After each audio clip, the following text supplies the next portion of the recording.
Richard, who am I speaking to, please? Yeah, it's James calling from Office of the Public Advocate, returning a call regarding John McQueen. Oh, hi, mate. How you going? Yeah, good.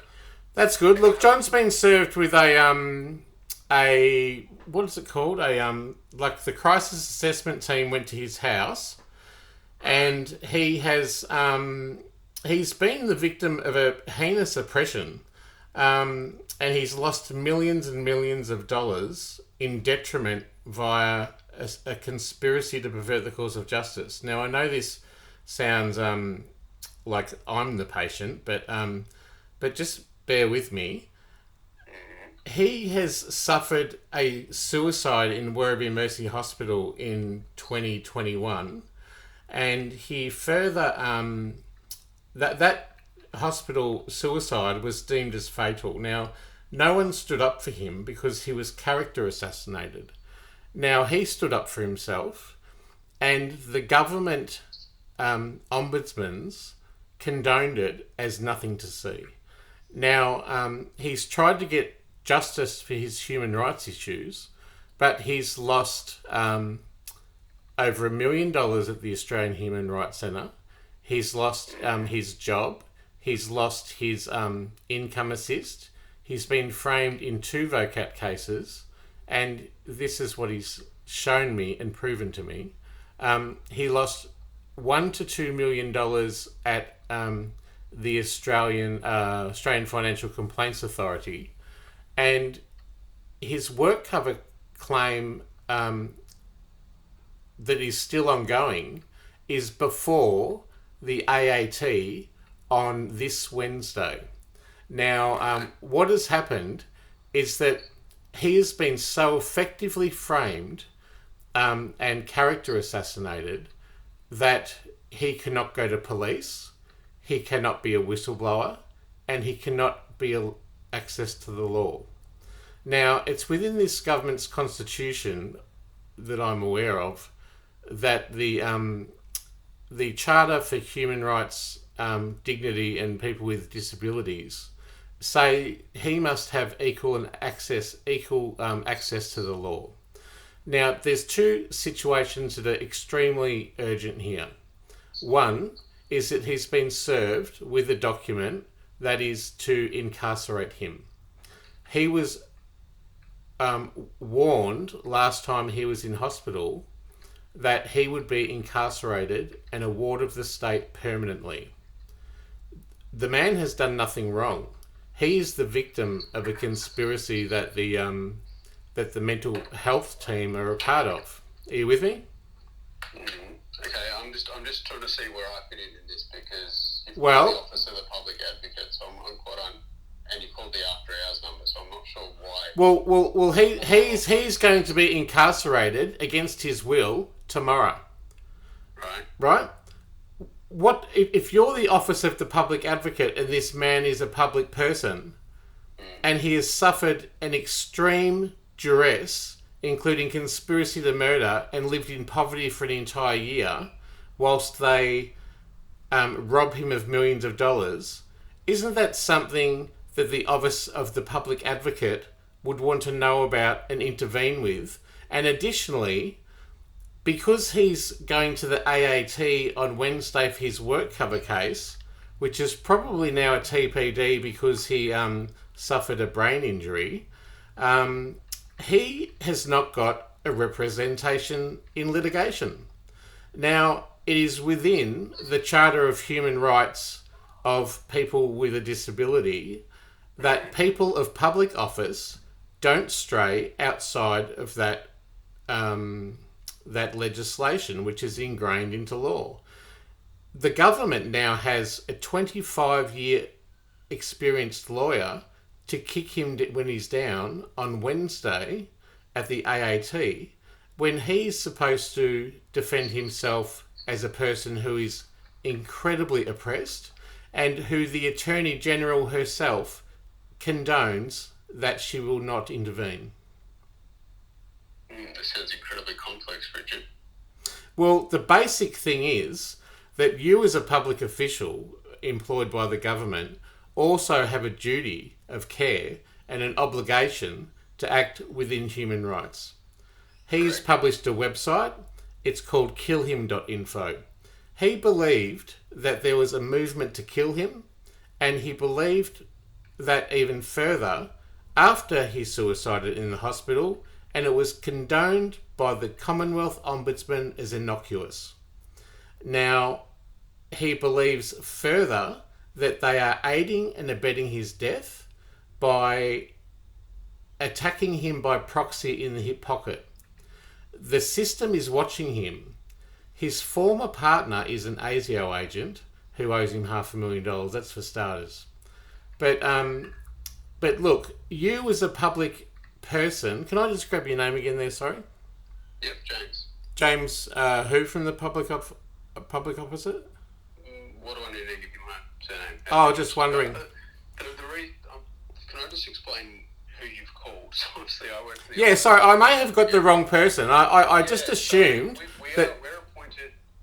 We're appointed by VCAT as guardian for people to make personal decisions. We are not guardian for John, as far as I can tell. So I'm not sure what assistance I can provide to you. Well, if a person is that can easily prove that they are the subject of a victim conspiracy to pervert the course of justice, and they've done nothing wrong, apart from being framed, and they're owed millions of dollars in detriment, aren't you able to intervene to stop him from being incarcerated against his will forever tomorrow? No. We don't have any... I personally can't, that's for sure. What I'd suggest, Richard, is it'd be more beneficial to write an email to our office or contact our office during business hours tomorrow and have a conversation with our advice service, which is the same number you called, but just during business hours. And they might be able to provide you with a bit more advice as to what to do in a situation like this. But as I said, I'm on after hours this week, and our goal is to make emergency decisions when we're authorised to do so by VCAT, which I'm not authorised to do in this case because we're not appointed as guardian for John. How would we go about appointing you as a guardian for John to avoid the clear conspiracy that he's the victim of? So you would need to apply to VCAT? We haven't got time. He's been oppressed for an entire year since his fatal injury, which the hospital called it. And further, they have issued him with a community treatment order today. They're coming back tomorrow to collect him. He has already got evidence that they plan to commit him a ward of the state forever. Once he leaves his house, he's going to be incarcerated against his will, and he's going to stay there forever, and as an award of the state, a prisoner of this country, because he knows too much information. And also, even if that doesn't happen, he has cancer, and they refuse to treat him.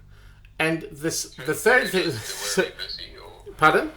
Who refuses to treat him? He's tried his best to get atonement from a doctor from all over the place. Like, since his suicide, he has begged for a psychiatrist and a psychologist to oversee his care. He's been denied medication. That's because he's been framed at APRA for making a valid complaint. And he has also been rejected from Saltwater Clinic, the service, that the very arm of the hospital which he was trying to sue, which is a conflict of interest. And now Saltwater Clinic are coming to him and saying, you've relapsed. I mean, how would they know? The people that went to the door didn't even know him. Now, obviously the people are watching, and he's a very public advocate. So he used to be a former public speaker and spoke in Parliament and wrote a book and everything. So he's been advocating for himself on the internet, and they are aware that he's closing in on the government and they can't hide much longer. So the powers that be are trying to incarcerate him award of the state before he gets justice. Okay. I'm not sure if there's anything I can do this evening for you, Richard, but what I'd suggest is there's two things. Either call our office back during business hours tomorrow and ask to speak to the advice service. Yeah. Secondly, you could apply to VCAT tomorrow morning. Yep. And you'd have to explain in your application how urgent this is, and they'll assess it on its merits. Thirdly, if he's going to be... Can I just interject? Sorry, mate. Can VCAT overturn a decision for a community treatment order? No, but they may be able... You mentioned before that you would like a guardian appointed for John, so that may be something the basic gist of it is... I guess the other thing is, from a mental health perspective, I'd suggest that if he's going to be, as you say, incarcerated by the CAT team tomorrow, he has rights under the Mental Health Act as well, and so I'd suggest that he or you, even on his behalf, can contact the Independent Mental Health Advocacy Service, so they will be able to step in and actually can get legal aid on board as well, right, to go down the mental health tribunal path. So that's your mechanism there, not VCAT. It would be the mental health tribunal. Wait, I'm just writing this down. Mental health tribunal, and where? So the mental health tribunal is the tribunal that considers treatment orders when whether someone meets the criteria for them or not. Yep. So they're an independent body who have 3 members sitting on them that changes every single time. And so I'd suggest that before you go to them, obviously you'd need to get, say, the Independent Mental Health Advocacy Service on board. IMHA or IMHA, I think they're called. Oh, he's already been rejected from them. Why has he been rejected by them? He sent me the email. Wait on, I'll just have a look. It's because he's systemically cooked. What is it? IHMA, was it? Correct. Yeah. Wait on. I'll just have a look. He did send me the email because I've been in contact with him. He's very distressed that he's going to be incarcerated. Award of the state. It's an unholy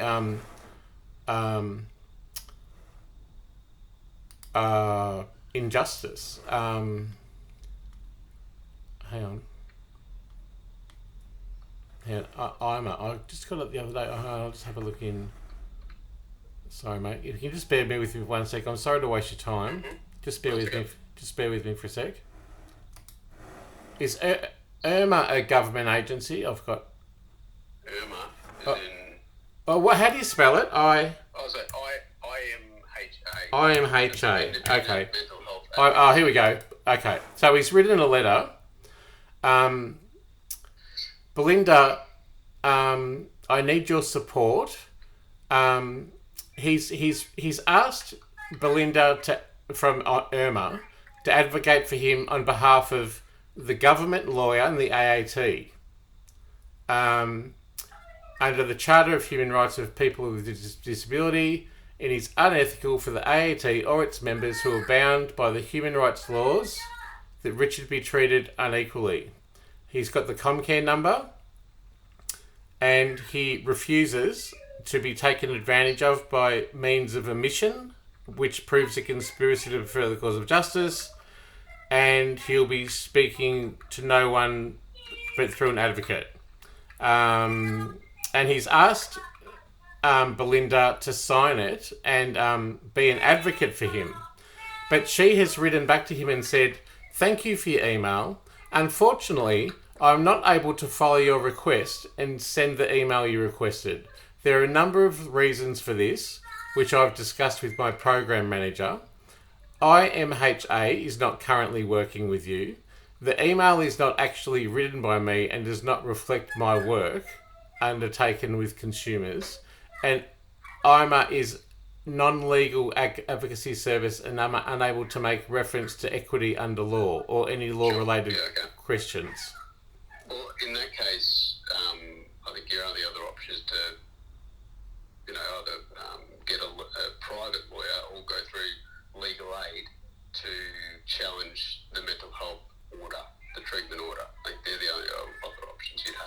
I know this sounds just so difficult, but everything with a .vic.gov.au or a .gov.au is systemically opposed to John.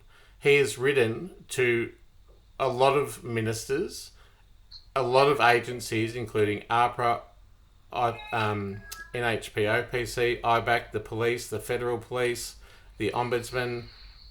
He's absolutely screwed every which way. This is a plan, a conscious, malicious, and systemic, and a plan with legs that is oppressing him over time, and he's owed millions of dollars.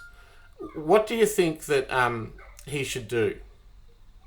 Look, I'm not sure what the answer is, Richard, given this is the first I've heard of this particular matter.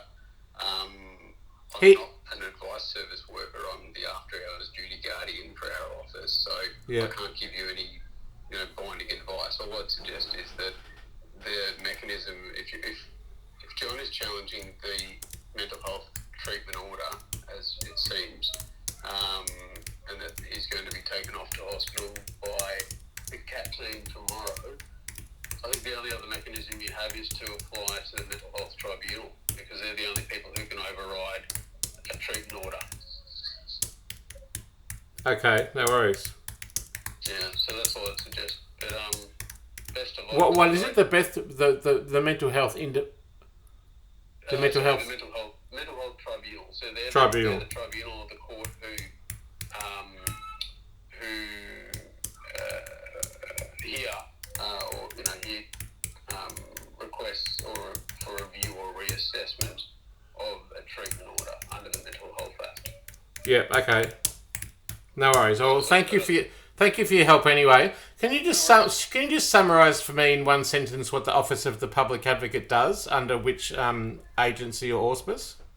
Sure. So we're an independent statutory office appointed by VCAT as guardian for people who have a cognitive impairment. We're appointed as the guardian as of last resort. Hang on, wait. So this is exactly what he needs. So if he has a cognitive impairment from the suicide that happened in a hospital, which was then condoned by the government, and he can't think for himself and he has trouble formulating his thoughts, wouldn't you be the person to stand up for him or the agency? Well, it depends on what the decisions are that need to be made. So VCAT would need to be satisfied that there's actually decisions that need to be made on John's behalf that he can't make himself. Oh, he can make them. He's quite astute. He's just got a really bad memory because he lost all his blood and it's affected his hippocampus. Right.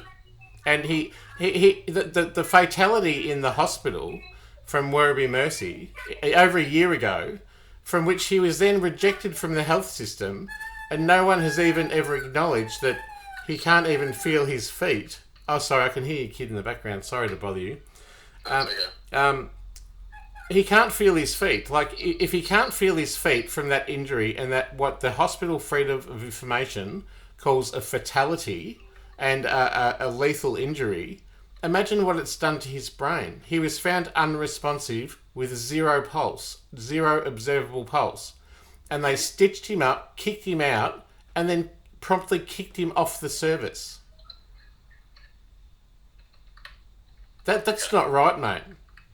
It does sound very odd, that's for sure. Look, all I'd suggest, Richard, is that either you can apply to VCAT for an independent guardian to be appointed. Why, can I ask why you can't take on that role? It's because I am him, mate. I'm Richard Mclean, and they have come to my door today to lock me in a hospital. Because you referred to in the message John McLean, so I was a bit confused. Yeah, I was hoping you didn't guess, but look, I'm quite sane. I know what I'm talking about, and I know the oppression that's happened to me. Now, I am a person with a public profile who has a human rights award. I've spoken all over the country as an advocate, and I've spent my life advocating for others. Now that I have been character assassinated by my former ASIO partner who owes me $500,000, and framed as an extortionist and all sorts of other horrid things. They have aided and abetted my death. That happened. My death happened. And a year later, they've suddenly appeared because they know I'm getting close to justice. My name is Richard Mclean, and I asked the Office of the Public Advocate to intervene in my case because I am going to be awarded incarcerated tomorrow. And I have a cognitive impairment. I can't remember things. I know I'm very articulate and I explain things well. I can't remember things from one day to the next. It has been a whole year. I have suffered enormous detriment. And I would like an email address of either you or the Office of the Public Advocate to explain this situation to. Sure. Now, I would like to not give away my power. I don't want to give my power away to the Office of the Public Advocate that says, oh, well, he needs to be hospitalised. I don't want that. What I want is my freedom and my dignity returned and my detriment in the injustices acknowledged. Do you understand? Yeah, I'm understanding. But look, I can't make any comment on what may or may not happen in a situation like this. What the best email address I can give you is, you got a pen? Hang on, I'll just write it straight down in an email. What's your are you going to give me your email? No, I'm going to give you the advice email address for our office. Right, what is it? I'll call them tomorrow. I'll call them tomorrow first thing in the morning. Oh, okay, well, that's fine. If you want to call them, it's the same number, 1300 number that you called before. Okay, but just to confirm, if someone's unable to act for themselves due to detriment or a cognitive impairment, which I think I have, but I mean, who'd know? Because I haven't even seen one psychologist in the whole year since I killed myself. Right. That is more than a bad public mental health service. That is an oppressive way to delay, defer, and deny any acknowledgement that there is an injury or it happened to cover it up. So, are you suggesting you call that office tomorrow, or would you like to send an email? What's best for you? Oh, sorry. I think you're splitting hairs. Look, I'm going to call your office tomorrow. Who's the manager there, or what's the name of the manager there at the top guy? I need to speak to the top brass. So obviously Colleen Pierce is the public advocate. Colleen Pearson. Pierce. Yep. IERCE. Yep. Office of Public Advocate. Yep. Correct. Yep. So yeah, it calls that 1300 number that you would have called before. Oh, can you just tell me what that is again quickly? It's 1300.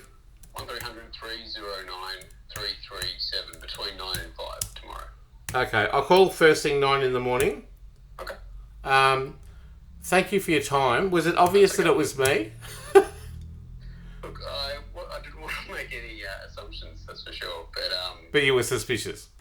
I was somewhat suspicious, yes. Absolutely. Well, I knew a bit too much about his story, didn't I? It seemed like it. That's yeah. Well, look. How do I frame this? Like, I'm articulate and I know it's happened to me, but I'm so ostracised and neglected and isolated. No one understands it from my existential perspective.